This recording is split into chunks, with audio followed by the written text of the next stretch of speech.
다 함께 사도신경으로 저의 신앙을 고백하겠습니다. 나는 전능하신 아버지 하나님 천지의 창조주를 믿습니다. 나는 그의 유일하신 아들 우리 주 예수 그리스도를 믿습니다. 그는 성령으로 잉태되어 동정녀 마리아에게서 나시고 본디오 빌라도에게 고난을 받아 십자가에 못 박혀 죽으시고 장사된 지 사흘 만에 죽은 자 가운데서 다시 살아나셨으며 하늘에 오르시어 전능하신 아버지 하나님 우편에 앉아 계시다가 거기로부터 살아있는 자와 죽은 자를 심판하러 오십니다. 나는 성령을 믿으며 거룩한 공회와 성도의 교제와 죄를 용서받는 것과 몸의 부활과 영생을 믿습니다. 아멘. 다 함께 찬송가 67장 찬송하겠습니다.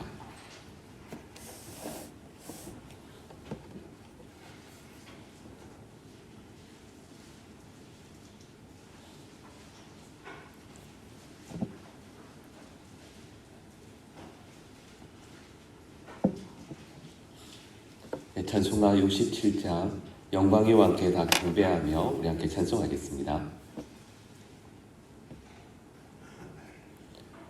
영광의 왕께 다 경배하며 그 크신 사랑 늘 찬송하라.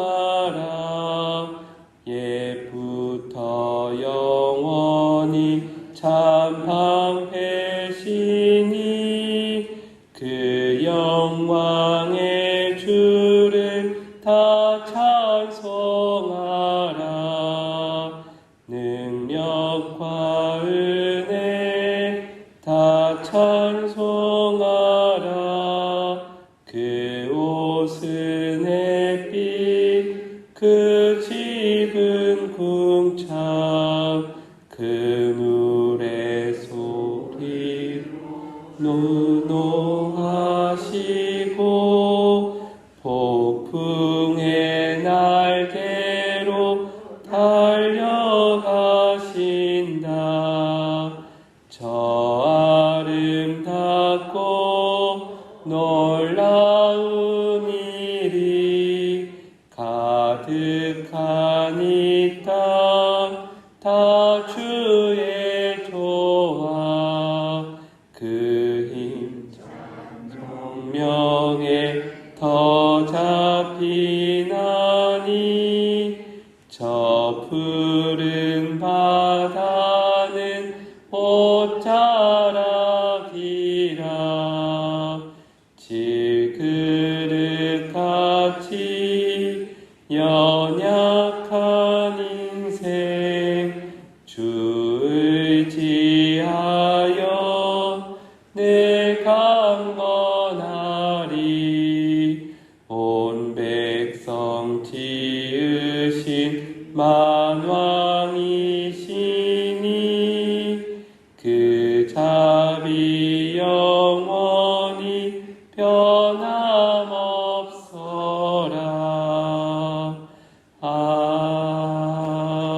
아멘. 함께 보신 하나님의 말씀은 시편 33편 1절에서 22절 말씀입니다.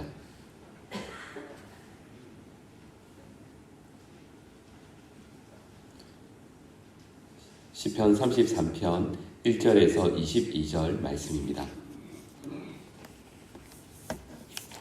하나님의 말씀을 저 여러분이 한 절씩 교도하겠습니다. 너희 의인들아 여호와를 즐거워하라. 찬송은 정직한 자들이 마땅히 할 바로다.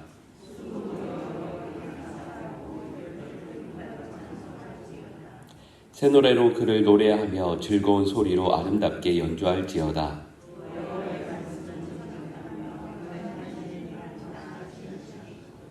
그는 공의와 정의를 사랑하시며 세상에는 여호와의 인자하심이 충만하도다.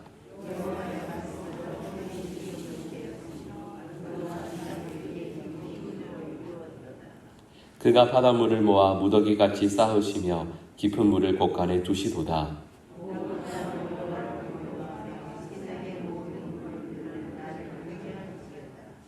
그가 말씀하심에 이루어졌으며 명령하심에 견고히 섰도다.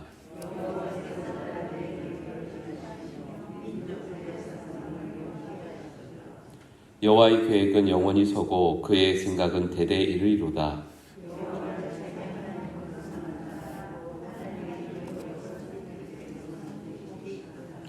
여호와께서 하늘에서 굽어보사 모든 인생을 살피시며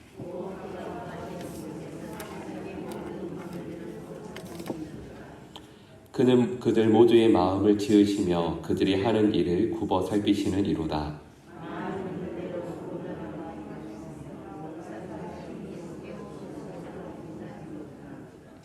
구원하는 데에 군마는 헛되며 군대가 많다 하여도 능히 구하지 못하는도다.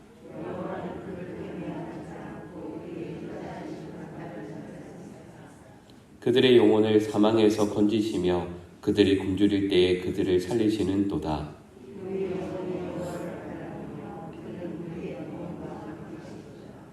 우리 마음이 그를 즐거워하며 우리가 그의 성호를 의지하였기 때문이로다.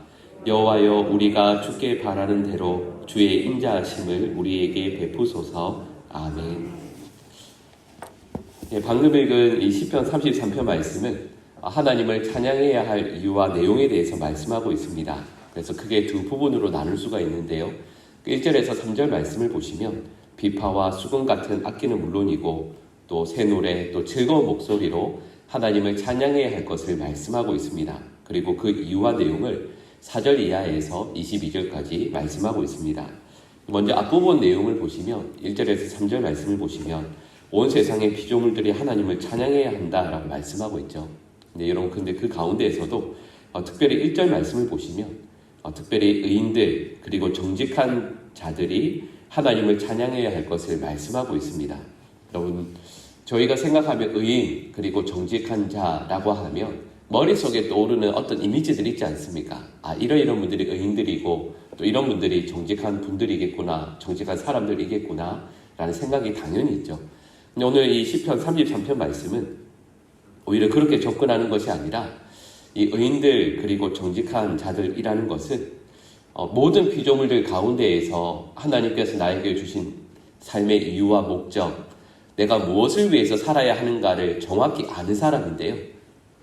무엇을 위해서 살아야 하냐면 바로 하나님을 찬양하는 것이 내 삶의 가장 중요한 그리고 첫 번째 의무이요 또한 살아가야 될 이유임을 아는 사람이라는 것을 말씀하고 있습니다. 그러니까 하나님을 찬양하고 또 하나님께 감사하는 그 마음이 날마다 우러나서 하나님께 바르게 찬양 올려드린 사람이 바로 의인이고 또 정직한 자라 말씀하고 있는 거죠. 근데 여러분, 여기에서 우리는 문제가 있습니다. 여러분, 여기 있는 우리 모두가 하나님을 사랑하고 믿는, 그러니까 세상적인 기준으로서 정직한 자들이나 의인이 아니라 하나님께서 보실 때 하나님과의 관계를 우선시하고 또 하나님을 사랑하고 믿고자 하는 사람이라는 데에는 다른 어떤 이견이 없지 않겠습니까?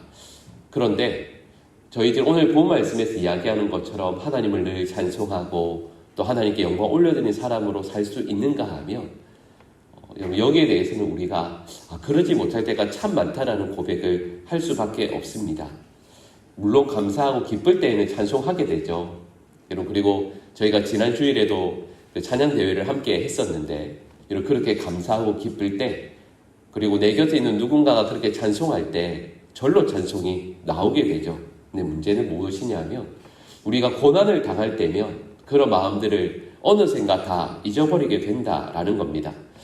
그래서 신앙의 상담을 하다 보면 성도분들께서 어렵고 힘든 일들을 말씀하실 때가 참 많이 있습니다. 그러다가 예전에 이런 말씀을 나눈 적이 있습니다. 베드로전서 4장 13절 말씀인데요. 이 말씀의 한 부분을 읽어드리면 이렇습니다. 이는 그의 영광을 나타내실 때에 너희로 즐거워하고 기뻐하게 하려 함이라. 여러분, 방금 읽어드린 이 말씀 참 맞지 않습니까? 이는 그의 영광을 나타내실 때에 너희로 즐거워하고 기뻐하게 하려 함이라. 그렇죠. 여러분, 이 말씀에 대해서 어느 누구도 아니라고 말씀하실 분은 없으실 겁니다. 방금 읽어드린 이 말씀은 베드로전서 4장 13절의 부분입니다. 전체 말씀이 아니에요. 베드로전서 4장 13절 전체의 말씀은 이렇습니다. 오히려 너희가 그리스도의 고난에 참여하는 것으로 즐거워하라. 이는 그의 영광을 나타내실 때에 너희로 즐거워하고 기뻐하게 하려 함이라. 이런 방금 읽어드린 이 말씀의 내용은 저희가 그 후반부의 내용만 읽었던 것과는 전혀 내용이 다릅니다. 이렇게 말씀하는 거죠. 고난을 당하고 있을 때 그 고난을 통해 그리스도의 고난에 참여하는 것으로 즐거워하라. 우리 주님께서는 이렇게 저에게 말씀하시는 겁니다. 고난을 통해서 주님과 같이 낮아지게 되고 또 우리 주님의 마음을 알 수 있게 된다. 그러니 그 고난 중에 감사하고 진정 기뻐하라 말씀하시는 거죠. 여러분, 이 시편 33편 말씀을 저희가 1절부터 마지막 22절 말씀까지 쭉 읽었는데요.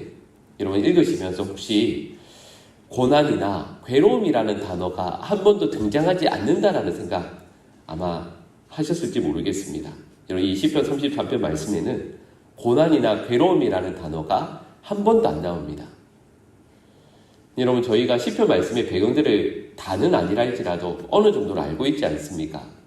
분명히 그 시편의 내용을 고백하고 찬송할 때 고난이 하나도 없는 그저 행복하기만 한 상황이 아닐 것이라는 짐작은 하지만 이 시편 33편 말씀은 그런 내용이 전혀 안 나옵니다.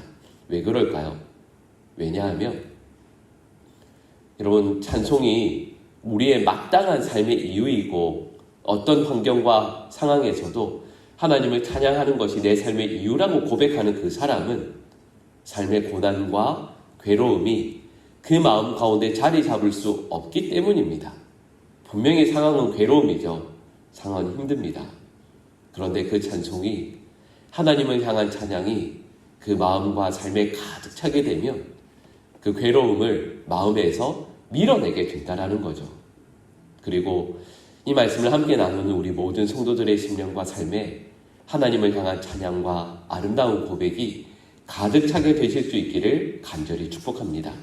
이런 괴로움이, 아픔이 물론 상황으로 있죠. 근데 여러분 그것이 우리의 마음을 침범하지 못하고 또 우리의 마음을 조금이라도 차지하지 못하는 찬양을 아름답게 삶으로 날마다 고백하는 우리 모든 주의 백성들 되시기를 간절히 축복합니다. 여러분 4절 이하의 내용을 보시면 하나님을 계속해서 찬양하고 있습니다. 하나님의 정직하고 진실한 말씀, 또 세상을 창조하시고 주관하시는 하나님의 능력, 하나님의 역사하심을 계속해서 찬송하고 있습니다. 근데 오늘 본문 말씀을 보시면 여러분 모순된 말씀이 그 2절이 나오고 있습니다. 우리 5절 말씀 같이 한번 읽어볼까요? 우리 5절 말씀 같이 읽겠습니다. 그는 공의와 정의를 사랑하심이여 세상에는 여호와의 인자하심이 충만하도다. 아멘. 우리가 방금 5절 말씀을 읽었는데요. 우리 22절 말씀 같이 읽어볼까요? 여호와여 우리가 주께 바라는 대로 주의 인자하심을 우리에게 베푸소서. 아멘. 그럼 분명히 5절에서는 여호와 인자하심이 온 세상에 가득하다고 말씀했잖아요.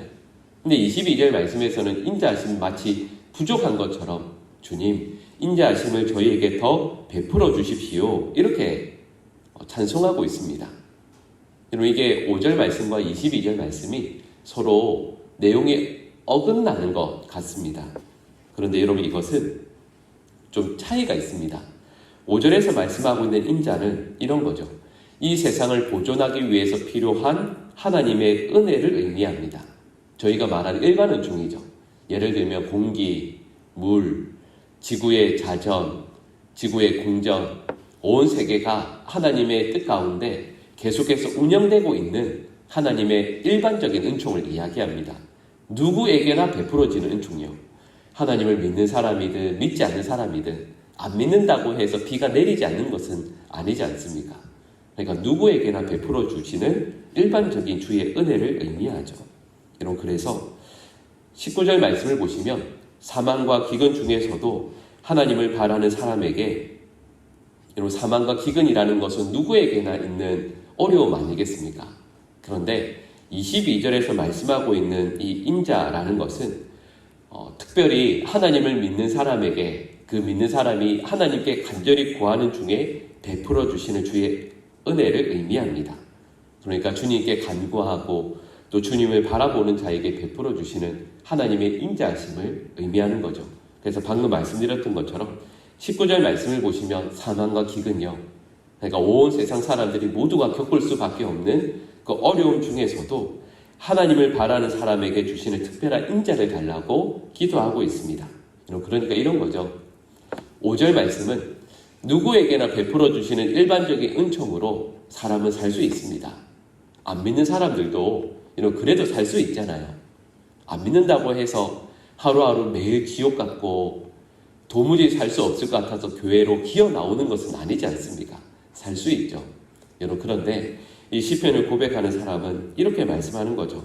그럼에도 불구하고 생명보다 낫고 보배로운 하나님의 그 인자하심이 나에게는 그럼에도 불구하고 꼭 필요합니다.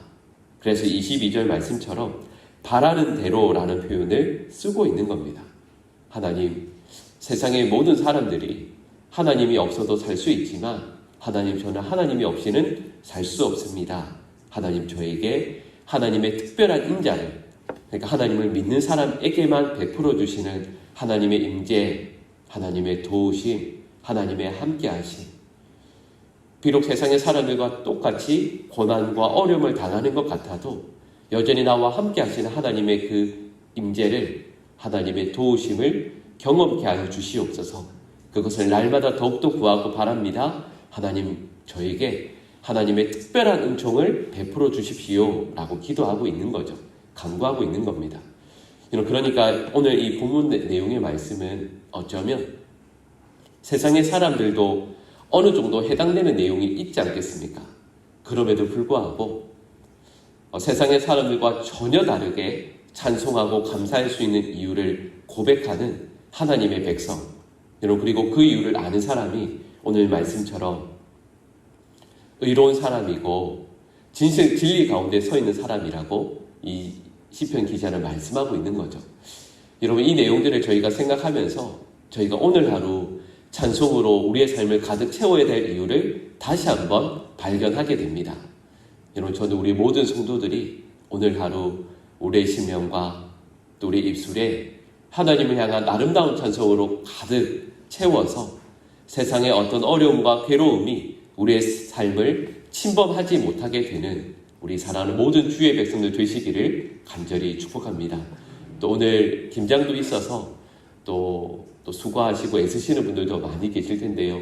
하나님께서 특별히 어려운 일들을 감당하시는 중에서도 건강을 지켜주시고 또 그 가운데 우리 모든 분들의 입술과 심령에 하나님 특별히 허락해 주시는 찬송이 가득한 귀하고 복된 날 되시기를 간절히 축복합니다. 기도하겠습니다. 사랑의 하나님, 오늘 말씀처럼 생명보다 귀하고 보배로운 인자하심을 바라고 기도하며 누리는 사랑하는 모든 주의 백성들 되게 하여 주시옵소서. 어렵고 힘든 일들을 만납니다. 그럼에도 불구하고 하나님, 저희의 심령에 찬송의 씨앗을 허락하여 주시고 그 찬송의 씨앗이 더 성장하고 커져서 우리의 삶을 가득 채워나갈 수 있도록 도와주시옵소서. 하나님 앞에서 의로운 자 되기를 간절히 원합니다. 하나님 앞에서 정직한 자 되기를 원합니다. 나 자신을 속이지 않고 하나님과의 관계가 바르게 세워지는 의로운 자 되게 하여 주시옵소서. 그리고 그 증거로 우리 모든 성도들의 삶에 찬송이 가득할 수 있도록 도와주시옵소서. 하나님, 오늘 특별히 교회 김장을 합니다. 하나님, 어렵고 힘든 일들을 우리 성도분들과 함께 감당하실 때 서로에게 힘과 격려가 되게 하시고 이 감당하시는 모든 분들에게 하나님 특별히 건강을 지켜 보호하여 주시옵소서. 우리 모든 성도들의 걸음걸음마다 하나님을 향한 아름다운 신앙 고백과 하나님 베풀어 주시는 복이 가득한 이 귀한 날 될 수 있도록 주님 도와 역사하여 주시옵소서. 이 모든 간구를 예수님의 이름으로 기도드립니다. 아멘. 하늘에 계신 우리 아버지, 아버지의 이름을 거룩하게 하시며 아버지의 나라가 오게 하시며 아버지의 뜻이 하늘에서와 같이 땅에서도 이루어지게 하소서. 오늘 우리에게 일용할 양식을 주시고 우리가 우리에게 잘못한 사람을 용서하여 준 것 같이 우리 죄를 용서하여 주시고 우리를 시험에 빠지지 않게 하시고 악에서 도와소서. 나라와 권능과 영광이 영원히 아버지의 것입니다. 아멘. 네, 오늘은 금요일입니다. 우리 교구와 순을 위해서 함께 먼저 기도하실 텐데요. 우리 교구와 순이 주님과 온전한 연합을 이루고 또 그리스도의 몸된 교회로 든든히 세워지는 복된 통로 되게 하여 주시옵소서. 또 전도대가 또 지역사회에서 예수 그리스도의 이름을 높이 올리고 또 주님의 사랑이 흘러나가는 귀한 통로 되게 하여 주시옵소서. 또 성전 건축의 모든 과정들을 하나님께 내어 맡겨드리고 또 저희 자신들도 주님께서 기뻐하시는 귀한 성전으로 아름답게 세워가게 하여 주시옵소서. 우리 주여 세 번 부르시고 합심해서 기도하시겠습니다.